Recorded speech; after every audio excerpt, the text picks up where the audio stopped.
So I'm excited to have Pasi here. So Pasi Manninen, welcome to Online Wireless Workshop. Thank you. Teach me how to say your name correctly. Pasi. Pasi, okay. Pasi. That was close. Yeah. That's Finnish, and Finnish is a tough language. I've heard that it's one of the hardest, yeah. Try to bear with me. I'll try to speak English, and that's hard for me, but at least Finnish is hard for you, so you're on the same boat.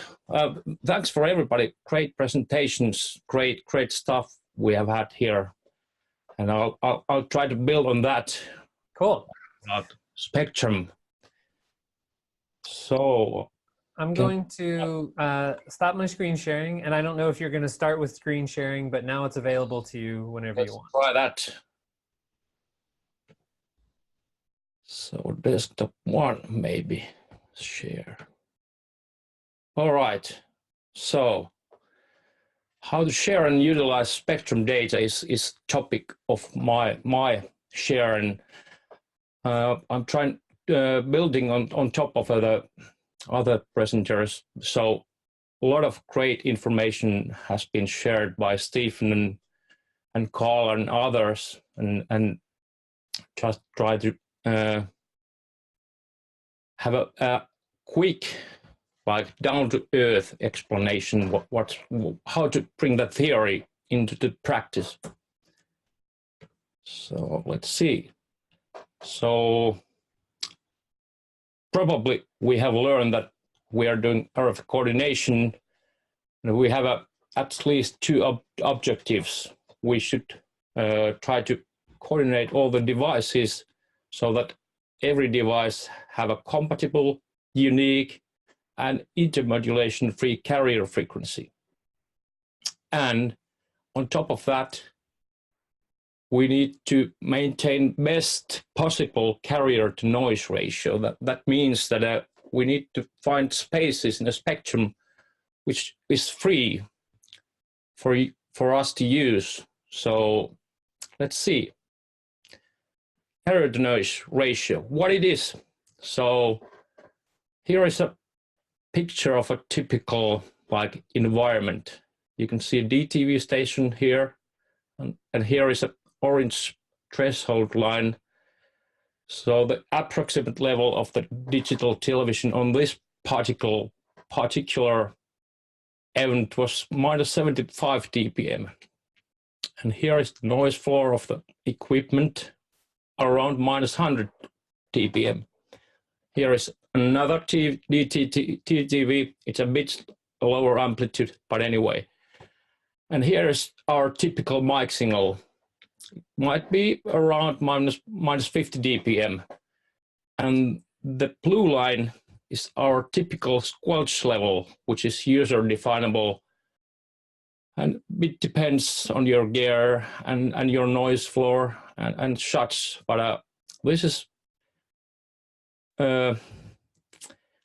so from our mic level to typical squelch level, we have signal to squelch ratio about 45 decibels here when we are on a part of a spectrum which is unallocated, so the free spectrum. And this example is mic frequency parked on the top of the DTV station. So the noise floor is considerably higher. It only leaves us signal to noise ratio about 25 decibels. And if you remember from the earlier part that like multipath propagation or polarity mismatch or such defects may affect your signal 20 to 30 dBs. So when you take off of this, the attenuation of like 20 to 30 dBs, you're getting to be really in the threshold of the DTV station signal, and that's, you're probably going to suffer from some dropouts quite easily. Whereas if you are not on the free part of spectrum, you have still more like 20 to 30 dB or more range for your signal. And when you remember doubling the distance is minus 6 dB. That means that 20 dB more of signal to noise ratio means 10 times more range available for you to use. So it's a significant margin not to be missed. So you really want to preserve all the available signal to noise ratio which you can get. And I'm gonna show you some pictures how you can easily explore your own environment by doing not optimal things, but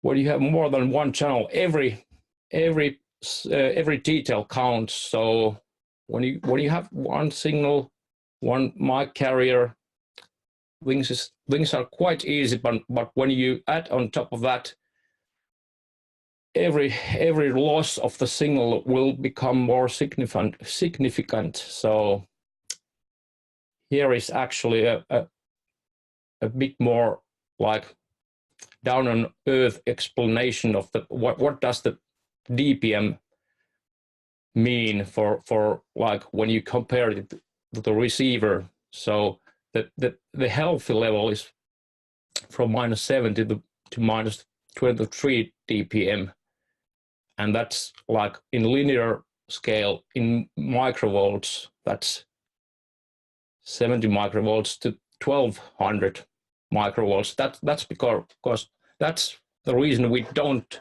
talk in linear scale. It's much more easy to talk in decibels. It makes things easy to calculate on site. We often don't have time to do calculations, which Stefan showed. We often just see the spectrum and grasp the signal to noise ratio within the spectrum analyzer view, and then we can quickly think and figure out every doubling the distance is minus 63 dB, and if we double the power, it's plus 3 dB. And this is all about optimizing the spectrum. We're gonna get into sharing the spectrum in a minute, but we will first try to learn to optimize the spectrum, given the variables that we are on the healthy situation. And with as Carl showed you, if we place the antennas such way that they interfere, or we use excess power of our transmitters, or when using active antennas, if we use over amplification, it has a significant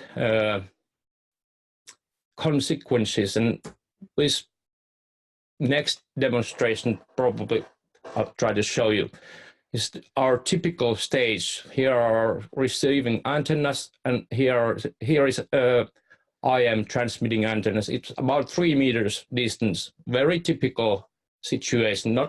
Maybe not the optimal, but very typical. And here's what's happened if you try to maximize everything. We're using 50 milliwatts on 8 PSM 1000 transmitters, and on receiving antennas we use plus 12 dB gain. And the spectrum, it looks quite messy. We see these carriers here, but the noise floor is very high. This is if you try to maximize everything, it's probably not the best idea when we see that more optimal one. This is the same transmitters on 10 milliwatt. The noise floor comes down way more, and the spectrum looks way more like clear, but still we have plus 12 dB of extra gain on the receiving antennas. And we don't need that, since this is the case with which we don't have any amplification on the receiving antennas.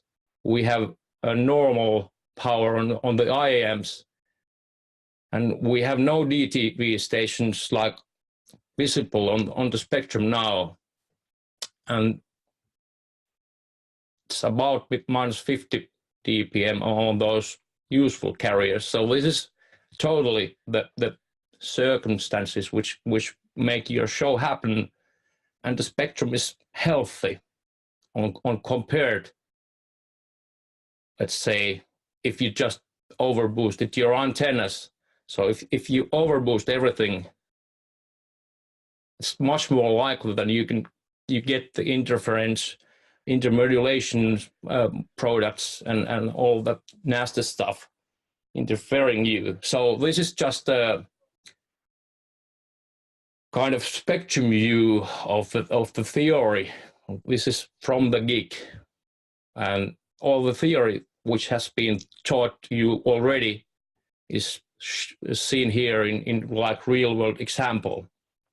There are some maybe intermodulation products and far away DTV stations which are starting to show, but within realistic gain on antennas, they do no harm for you. So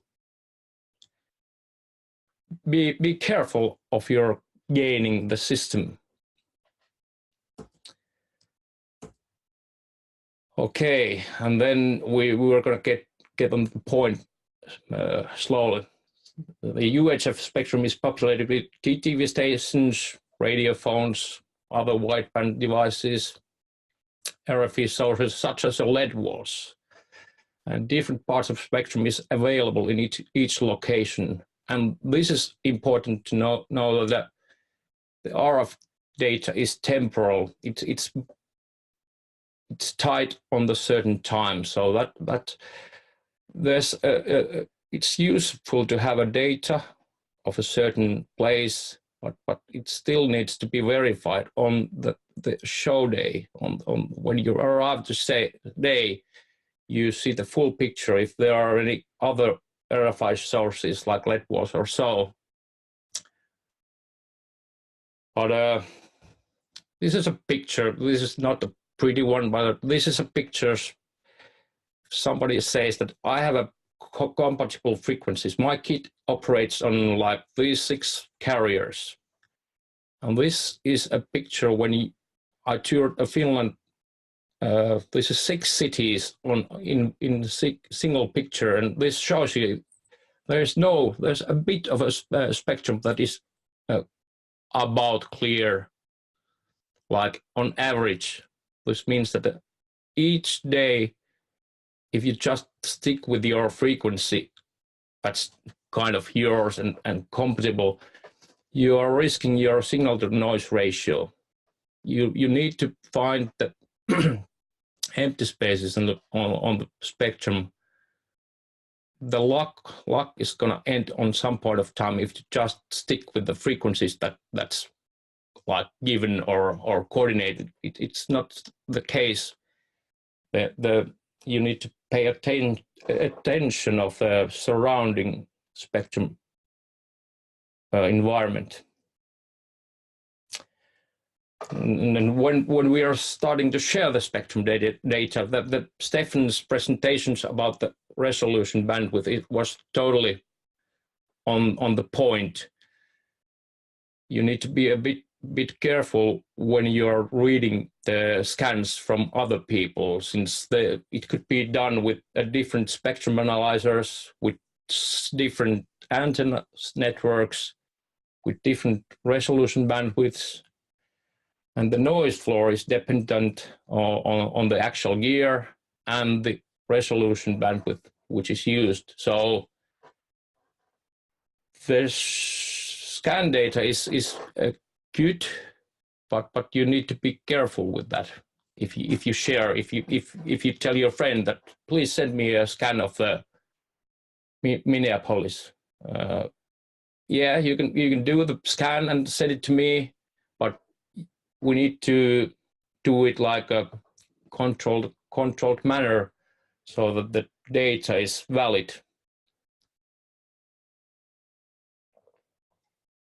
First thing which is important, if we are trying to share the data, we are trying to share the static data, that is the DTV stations. So you should power off all your own transmitters.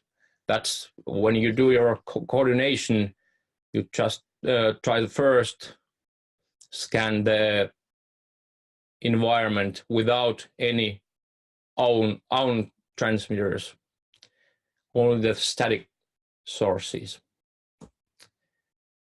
Pay attention to the antenna placement. So do not stick your frequency analyzer antenna in back of a video rack. It's going to be totally crappy. Use proper wideband antenna. So if you scan with within a receiver, you only going to be scanning that particular part of the spectrum. Or if you are using antenna from receiver with your, let's say, RF Explorer, it's kind of a bandpass filter if it's just a half wave dipole antenna. So you should use wideband antenna to not limit the data. And if there's a video, try to capture scan with LED screen active and with LED screen powered off, since I'm going to show you a couple pictures where we can see that there's like a harmonic series of like carrier type things caused by video walls. And one thing to bear in mind, that the indoor environment attenuates the DTV signals, and when you are outside, they are more and more apparent amplitude wise.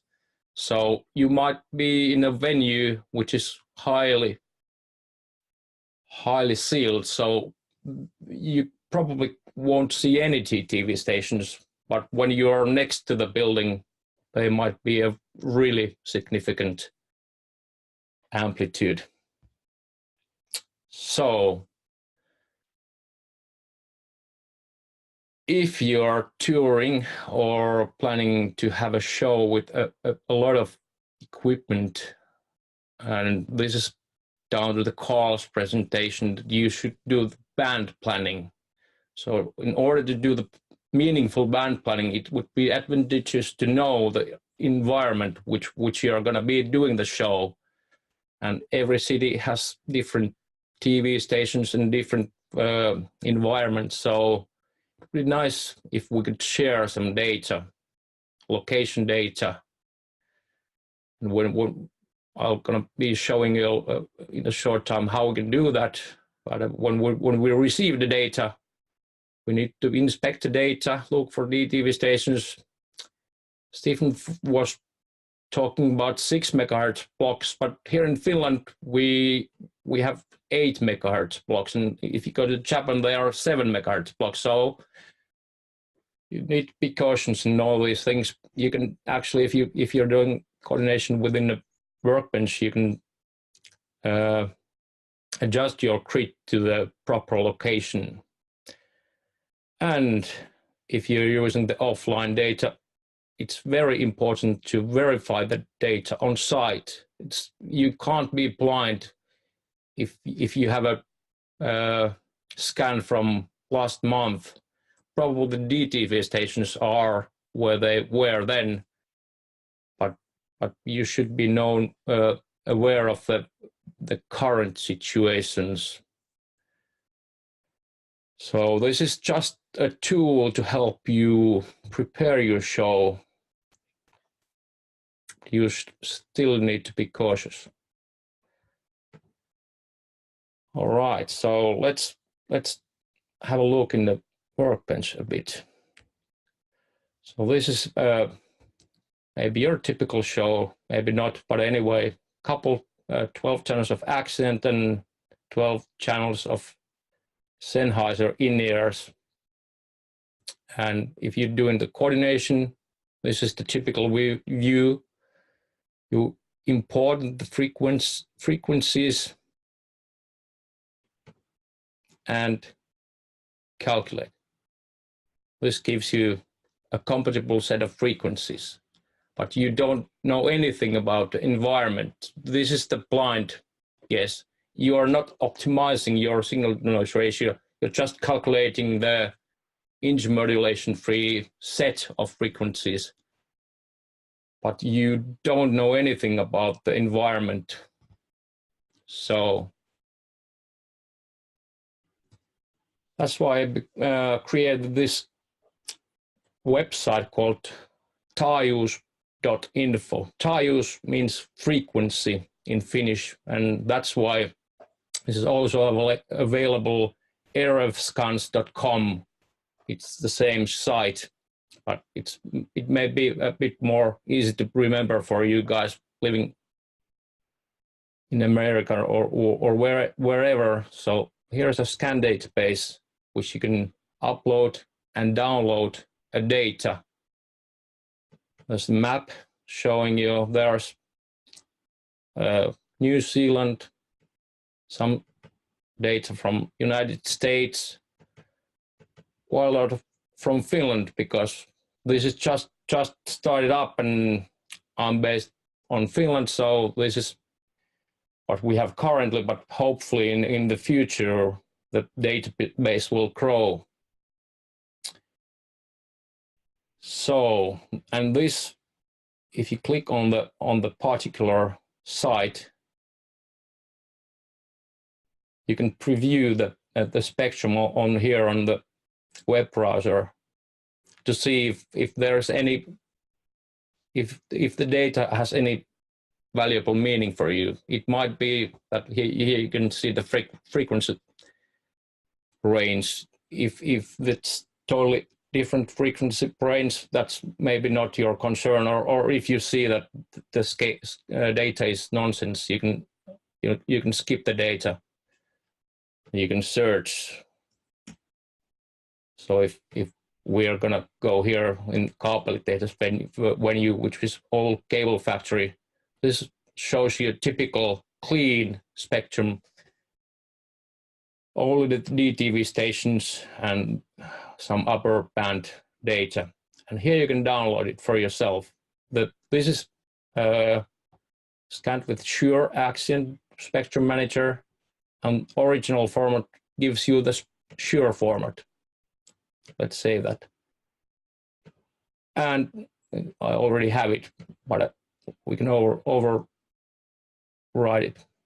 And this is actually, I think this is the only, that I know, only piece of software which can convert, if you are using Sennheiser gear or you are using WSM software to coordinate your frequencies, you can download in that format to be used on the Sennheiser kit.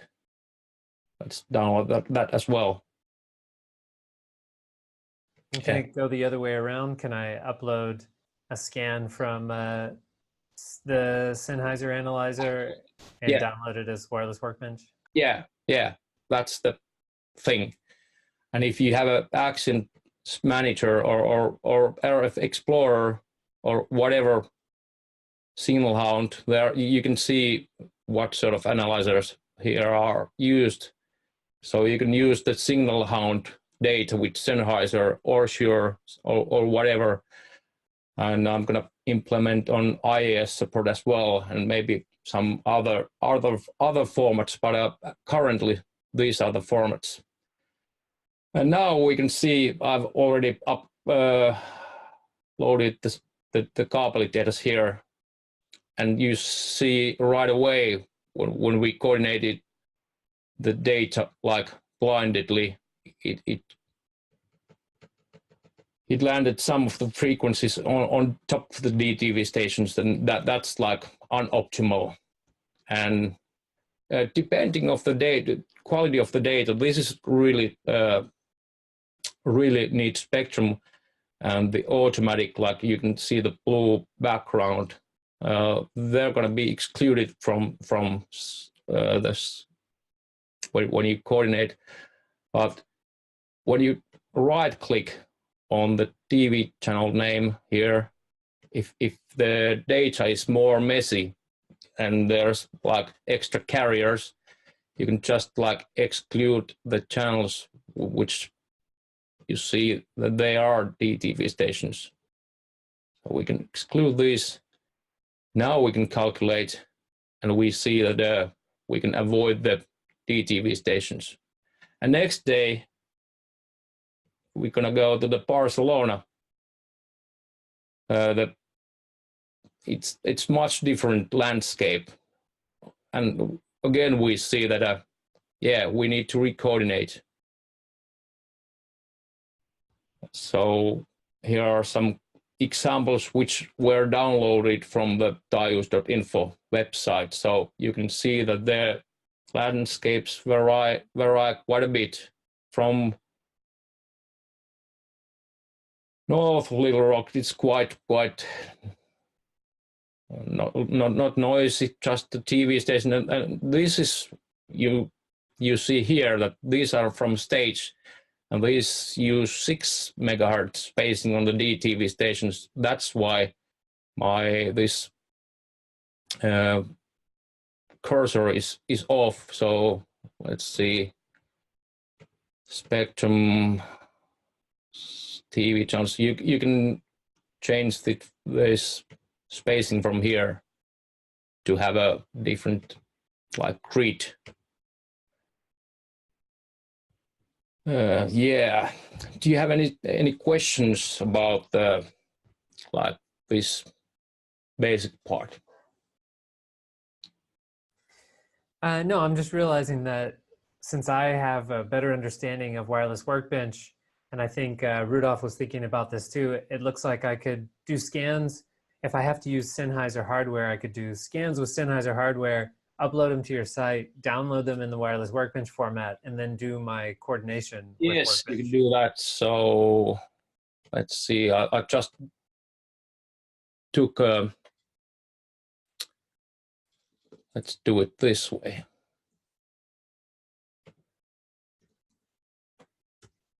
So here are scans from Sennheiser.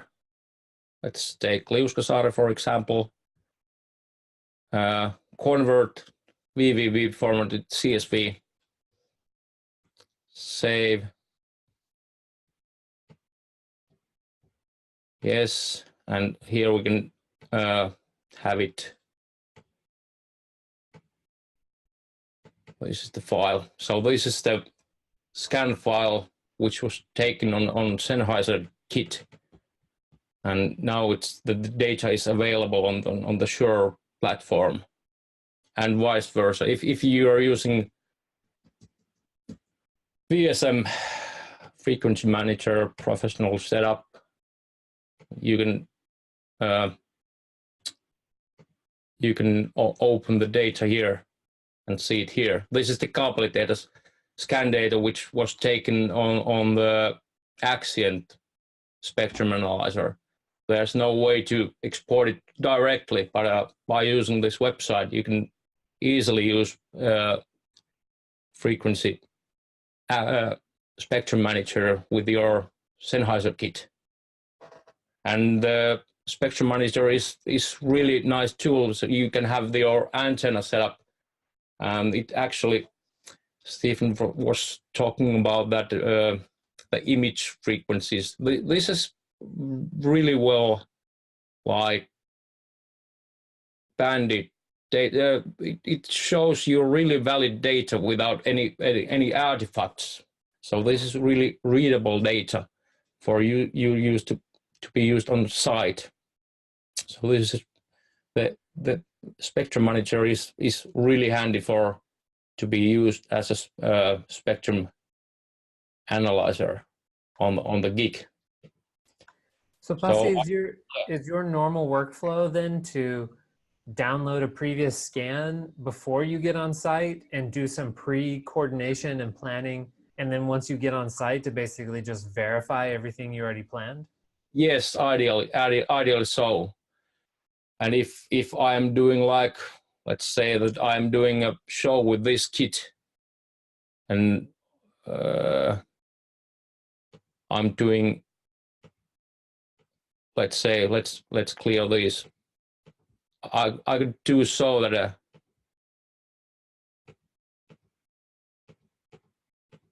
if I'm having a weekend tour, like 2 or 3 cities, I could just like overlay these and then calculate my frequencies. So now when I go to these 3 cities, they are basically compatible within each city.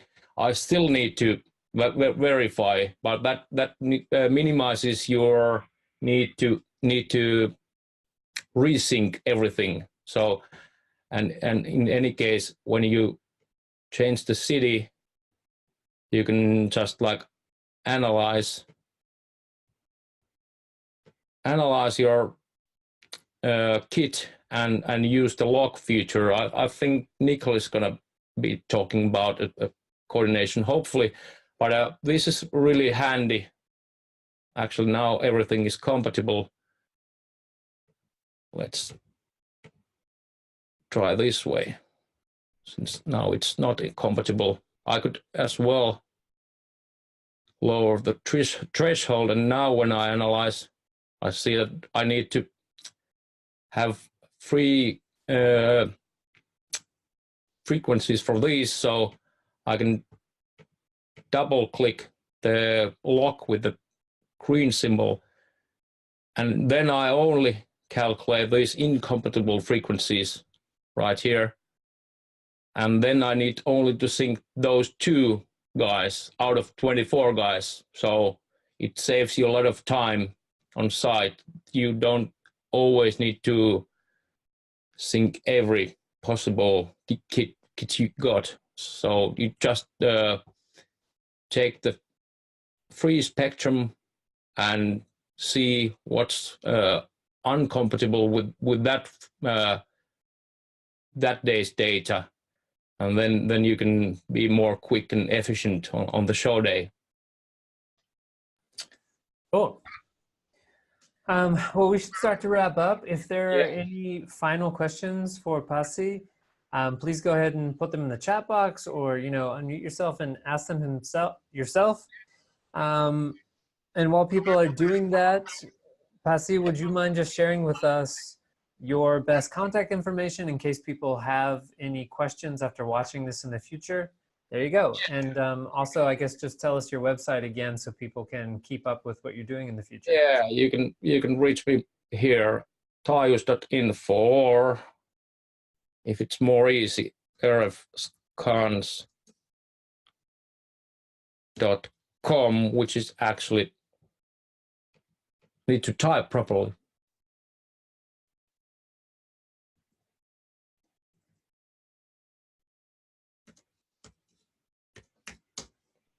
Which is basically the same site, but maybe bit more easy to remember. But here is the contact details. You can use the feedback form or just the regular email.